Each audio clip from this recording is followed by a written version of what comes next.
আসসালামু আলাইকুম বন্ধুরা, সবাই কেমন আছো? আলহামদুলিল্লাহ ভালো আছি। আশা করছি তোমরা সবাই ভালো আছো, সুস্থ আছো।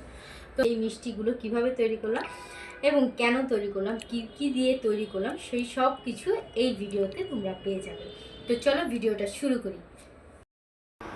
তো এখানে আমি 1 কাপ পরিমাণ বেসন নিয়েছি। বেসনের ভিতর কিছুই দিইনি, শুধু লবণ দিয়েছি আর কিছুই না। এই বেসনটাকে এখন গুলিয়ে রেখেছি আর তেলের মধ্যে ভাজবো। একে একে প্রত্যেকটা ধাপ তোমাদের সাথে শেয়ার করব। তেল বসিয়ে দিয়েছি, তেলটাও গরম হয়ে আসতেছে, দেখতেই পারতেছি তেলটা কিন্তু প্রায় গরম হয়ে আসছে। তো আরেকটু গরম হলে তারপর হচ্ছে কি আমি এটা দেব। এখানে আমি ছোট ছোট করে ভেজে নিচ্ছি। এরকম ছোট ছোট করে ভেজে নিলে এটা আর কি ভাঙতে বা গুঁড়ি করতে বেশি সুবিধা হয়। এই জন্য আমি ছোট ছোট করে বেশি ভেজে নিচ্ছি বেসনগুলোকে। সুন্দর করে ভেজে নিয়েছি আর একটু কিন্তু তেল তেলা ভাব নেই, একদম কিন্তু মচমচে হয়েছে। দেখতে পাচ্ছ, শব্দটা শুনতে পাচ্ছ? তো এখন এগুলোকে আমি গুঁড়ি করে নিব ব্লেন্ডারে। আমি ব্লেন্ডারে জার বের করে রেখেছি, এখন এটাকে ব্লেন্ড করে নেব। দিয়ে ঠিক এইভাবে এরকম গুঁড়ি করে নিতে হবে। দানা দানা হয়ে যাবে, একদম সুন্দর মিহি হয়ে যাবে। এই দেখো আমি তোমাদের হাতে নিয়ে দেখাই, দেখতে পাচ্ছ?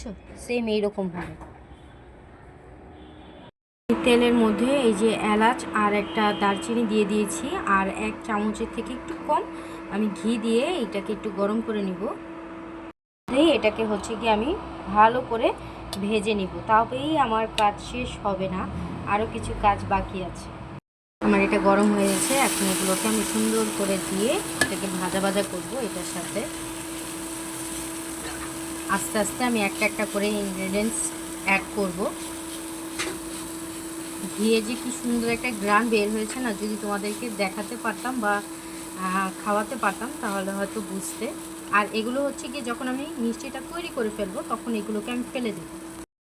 এখন এখানে কিছু চিনি দিয়ে দিয়েছি, চিনিটা দিয়ে আবার একটু ভাজা ভাজা করব। তারপর এখানে আমি সামান্য একটু পানি অ্যাড করব যাতে এটা দলা পেকে না যায়, কারণ চিনিটা দলা পেকে যায় অনেক সময়। সেই জন্য আমি এখানে এটাকে মিশিয়ে তারপর হচ্ছে কি একটু পানি দেব।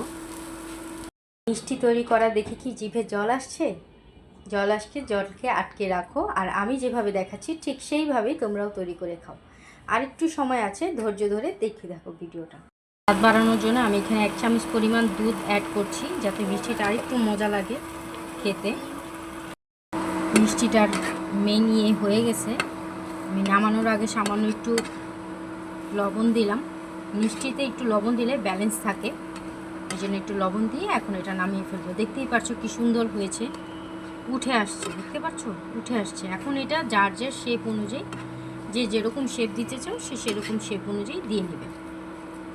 চলো, যদি স্কিপ করে যাও তাহলে একটা না একটা কিছু ভুল করে যাবে, তাই স্কিপ করবে না, না টেনে পুরো ভিডিওটা দেখে যাও।